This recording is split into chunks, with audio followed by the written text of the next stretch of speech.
Yeah, I hate to open up the press conference with, bad news, but it is with a heavy heart that, we pass on our condolences to the Daniels family, and we lost a great one with Ed.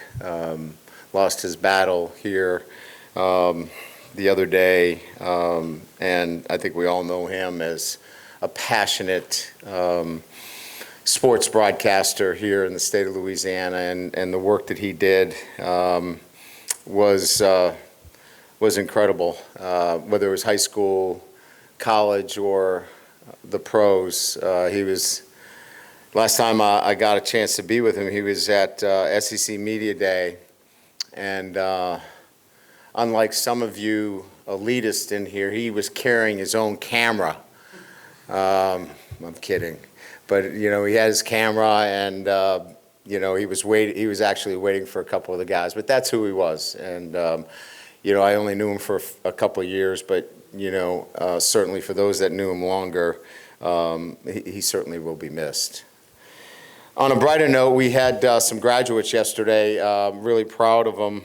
We had, 4 in particular, and, like anything else, it's important that we take a moment and talk about them as well. We talk so much about championships, but, we want to talk about, the graduates, and Miles Frazier, Jacobian Guillory, Braden Swinson, and Slade Roy were 4 of our graduates that we're really proud of, and they were able to graduate yesterday and spend some time with their family, and we're certainly excited for them, and again, what they're going to be able to do with that degree from LSU is going to open up doors for them for the rest of their lives. So just a couple of notes there that I wanted to pass on to everybody. So thanks for hanging with me on that. Today was, our 6th day in a row. And as you can imagine, the workload increased, the exposure outside increased to the point where, we really wanted this to be, a big work day. We spent about 45 minutes inside, about an hour and 25 minutes or more outside, culminating with a lot of work at the end. And, you saw, I think our defense improve, through the obviously the spring, but even more so in preseason camp. And today, offensively, we were struggling in certain aspects because we had some young players out there playing. You had, Weston Davis matched up against Braden Swinson. There's going to be a mismatch there. You're going to have Paul Mumanga inside against Jacobian Guillory. There's going to be some issues there. But it's also how you build your football team's depth. You need to have those sandpaper moments, if you will, for the offense as they kind of, come into their own and build the depth. We know about Emory. We know, what he's going to be able to do. We wanted to see Deli at the center position and gives us more depth and versatility at that position. So we moved some guys around on the offensive line today. If you're looking at it as a fan, you probably said, wow, that didn't look very good today. But if you're looking at it as a coach, you're able to coach off it, teach off it, and help those younger guys prepare and get better. So, and look, as I told our football team, it's a great coaching experience as well for our staff and my staff on the offensive side of the ball. If we ever get into these kinds of situations, you have to play a game knowing that you may have a potential mismatch, and then you have to adjust accordingly. If we have a freshman tackle out there going against an all-SEC performer, we got to help his ass. We got to be able to do something. We can't just call plays as if that doesn't exist. That exists. If we have a potential situation where, we may have a problem blocking a particular guy, we have to have answers for that. If we have a situation where we're having some problems picking up protections, we have to be able to look at it from the sideline and maybe call it from the sideline. So, there's teaching going on all the time, and it's not just, one-sided.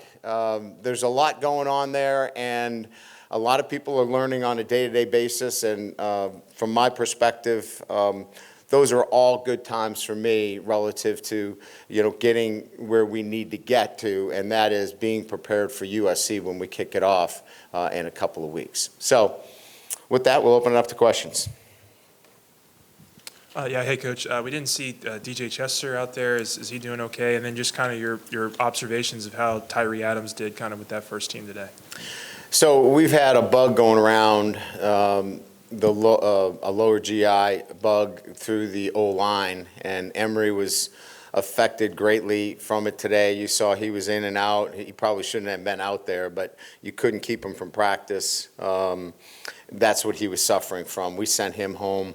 I don't know how Whit Weeks and West Weeks made it through practice. They had a similar bug. We've sprayed the offices. We've cleaned them down. But, we're fighting that right now with a number of guys. The second follow-up was? How Tyree Adams looked. I thought he did some good things. We're bouncing him around. He's playing, he's playing tackle and guard. And so, I think, we like his athleticism. We like him right now in a, I think, a developmental role where, I think he's probably the next guy. He's still got a ways to go for consistency, but he's going to flash. We just got to get that to be more consistent. Hey, Coach. Just firstly, how's Chris Hilton doing after he got banged up a little bit toward I think he'll be all right. It was an ankle. It wasn't Owen talked to me after. He said, I think it'd be best we just keep him out. So didn't seem to be, high ankle or something that would be affecting him for long term. Much more of about a precautionary ankle right now.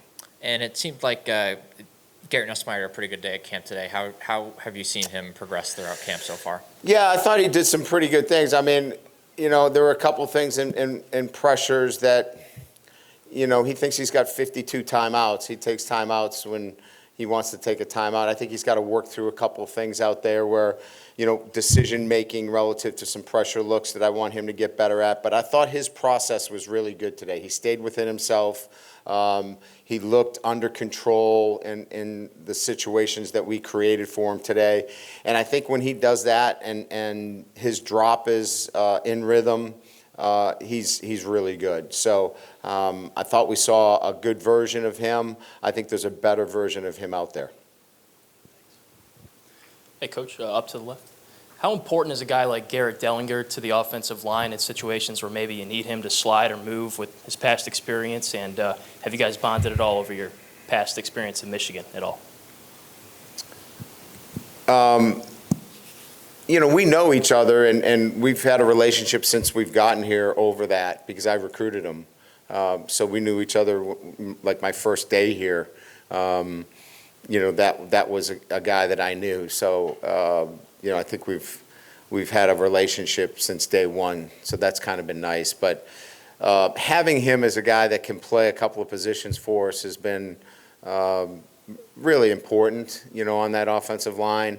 Because now you know that you got a guy that's got a lot of experience, a lot of snaps, played a lot of football, a lot of winning football for you. The snapping doesn't come easy to him, but he's gotten really much more proficient at it.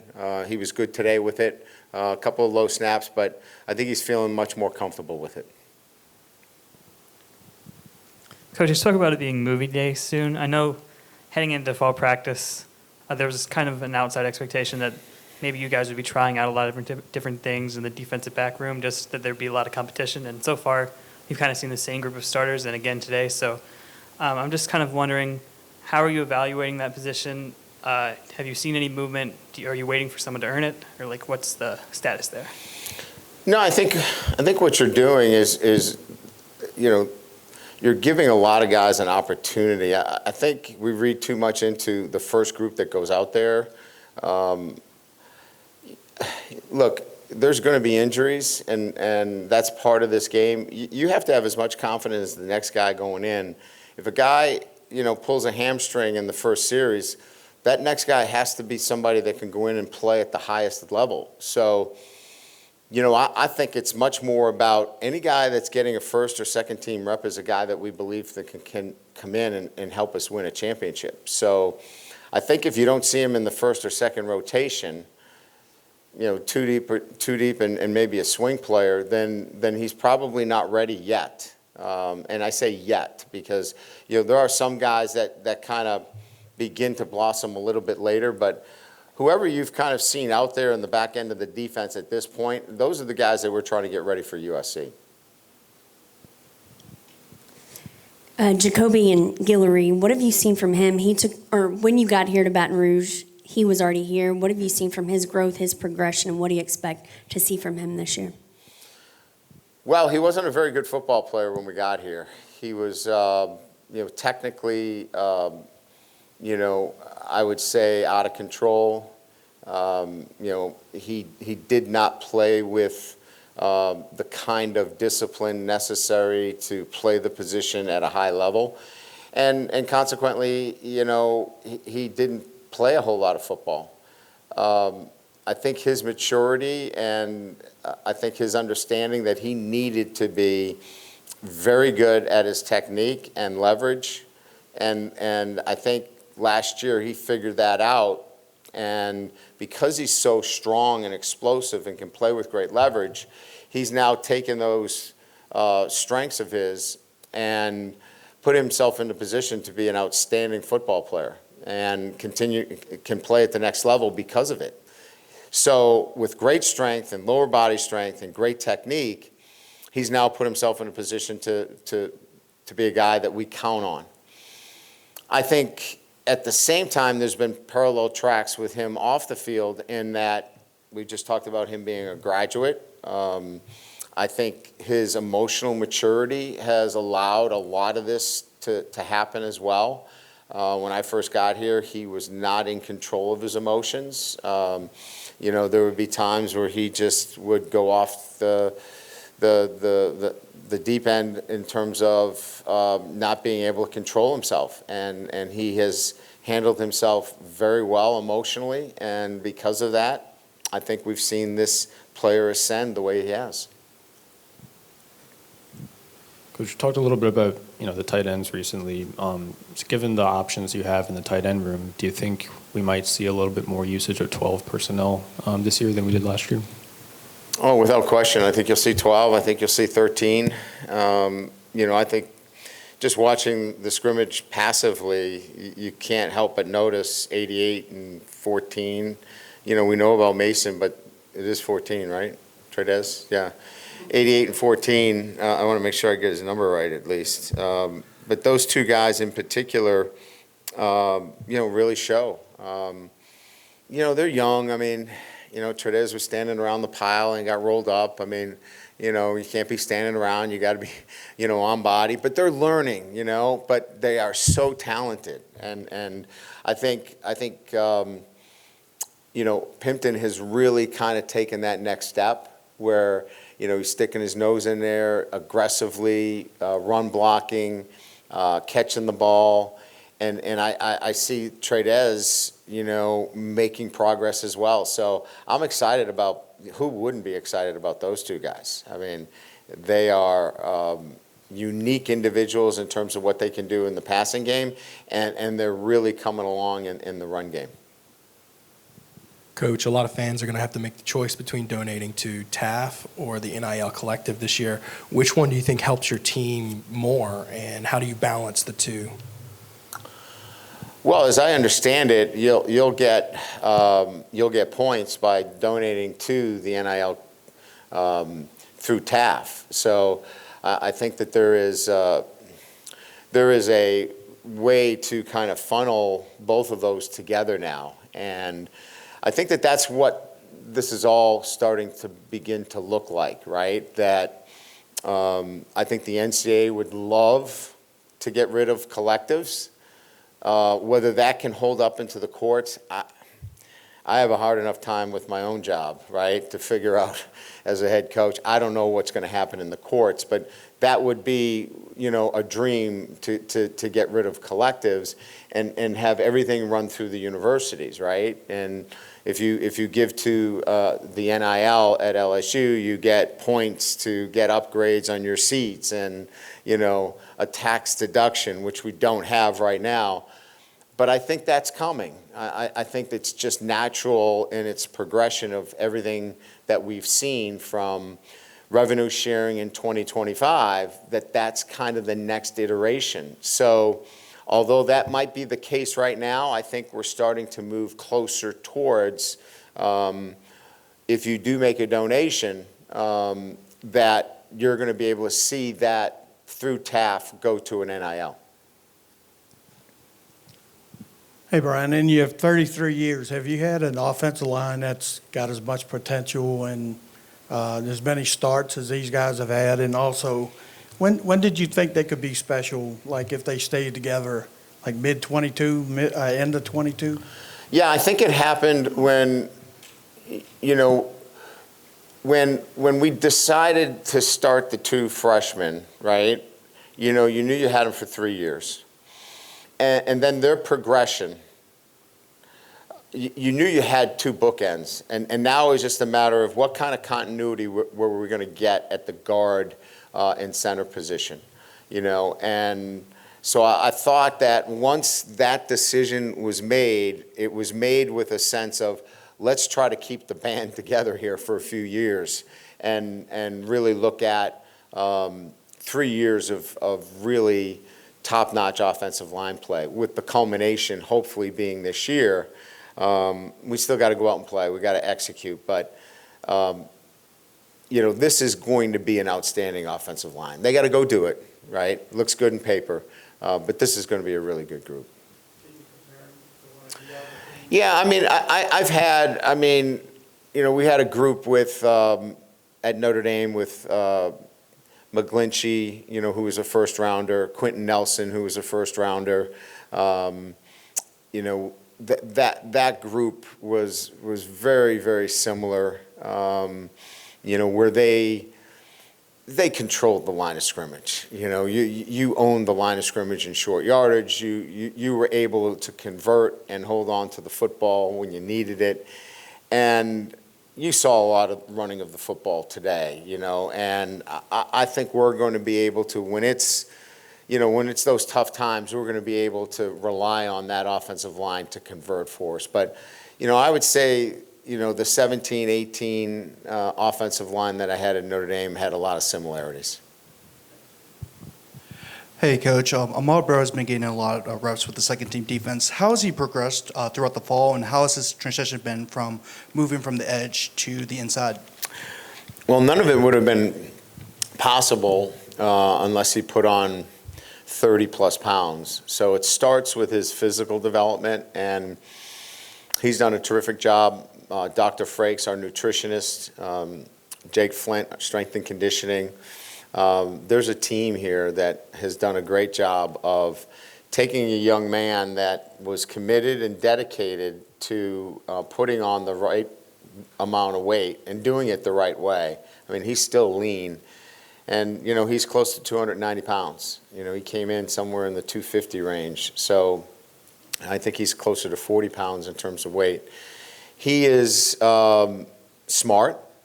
He is accountable. And he's a guy that's going to be in the right place at the right time. Now, he gets thrown out, on some double teams that, we'd like him to be a little bit bigger. But in time, he's going to be a guy that we're going to talk about. But, you want to free up some of those linebackers, let them run. Those defensive tackles got to be in the right gap at the right time. And you can count on this kid. He's going to be in the right place at the right time. And so he brings that accountability and reliability and trust that Bo's looking for. And he's going to play this year. Brian, when you think about day one to now, if you had a big concern or something that you were curious about day one, how much, maybe where have you seen that big progress? And if I could, a second, when do you all start prep for USC? Will you start that next week? Yeah, we'll start Tuesday. We'll begin exchanging teams to give us a look at USC on Tuesday and kind of duplicate 2 weeks in a row of a game week preparation. So we'll go Tuesday, Wednesday, Thursday, Friday into a kind of a game bench control situation next week and then do it again. So, kind of back-to-back weeks, if you will. So if you think of it, next week is kind of the off week that you would normally have, your bye week, where you would do a little work on your opponent, and then leading into the game week. Where are we from practice one to right now is the question in terms of overall? Is that what the substance of the question? Where in going into practice one, maybe you had some trepidation where you've seen progress in a certain spot? Yeah. I like the way our corners have held up on the outside. I think, anytime you go into a year, you want to make sure you eliminate big plays. And one of the things that we all lived through last year was too many big plays on the defensive side of the ball. We've eliminated those big chunk plays, and that was job one. I think for me, as we continue to progress, we have to clearly, find ourselves, defensively, what we're going to look like, up front. We're still kind of moving guys around inside, but we've got 5 guys that we're rotating in. I think our edge is going to be pretty good. I mean, I like what we're doing on the edge. But you saw what we saw today. I mean, our pass rush is going to be, manufactured. It's not going to be just 4 down, pin your ears back. I mean, it's going to be nickels and safeties and linebackers and different guys coming from different pressures. And that's what Blake does. So I think I got a better sense of that, where the pressures are coming from. Our corners can hold up on the outside. If that continues to be the case, I feel pretty good about that. And then from an offensive standpoint, just, clean up a little bit of the execution. And then kind of let's begin this next week focusing on what we do well. I think the last few days have been, we've been painting with a broad brush. I mean, we're trying to do everything. We need to just focus on what we're going to do, and that is run the ball, take some shots, get the ball out quickly to our playmakers, and move to the next play. Good? Oh, we got one more. I was just going to ask about Harold Perkins at gunner on special teams. I guess what's the mindset? I mean, obviously one of the best athletes in the country out there, but then today it looked like Blake Baker and him were on the comms together during a team period. I guess what was the decision, maybe having the communication with him and then also him at gunner? Well, he's a green dot, so we're just, because we're going into a scrimmage today, we use that period of time to kind of get him up to speed on some of the communication, because we hadn't done a lot of work with him with a green dot. We have been using Greg Penn quite a bit. But, Greg could come off the field at some time, in some of our packages. And so we wanted to make sure we had another guy. Greg knows all the calls. So it was really just trying to get him up to speed on some of the calls with the green dot. And he gets split out if we go to a spread to his side in a rugby punt. So it won't be something that we do all the time. It will be rugby punt to his side. So it will be a specific. He won't be out there all the time. All right, thank you.